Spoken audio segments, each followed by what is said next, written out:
How to order foreign currencies from the Chase Bank. Hi everyone, welcome back to another video. In this video we're gonna learn how we can add the foreign currencies from the Chase Bank. So without any delay, let's begin with the video. But before beginning, I want you to make sure to hit that like, share and subscribe icon.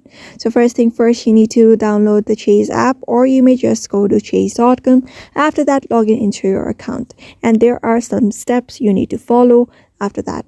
So in order to order the foreign currency from the Chase Bank, you can check it with your local branch to see if they offer this service.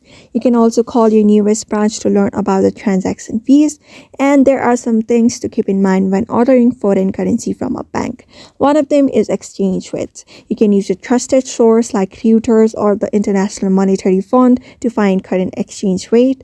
The next thing is fees. There may be fees for ordering foreign currency, such as service fee or shipping fee. And the next thing is minimum and maximum order amounts. There may be a minimum and maximum amount of foreign currency that you can order.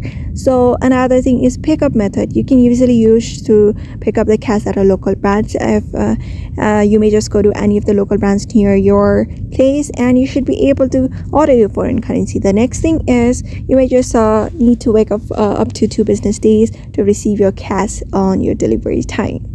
Or you may also use a Chase credit card abroad. Most ATMs overseas accept credit cards, but there may be fees. Foreign transaction fees are usually 2 to 5% of the entire purchase, so 2 to 5% will be deducted from your Chase Bank. So therefore, just keep these things in your mind, and you should be able to order foreign currency from your Chase Bank. So therefore, I hope this video was helpful to you, and thank you for watching this video.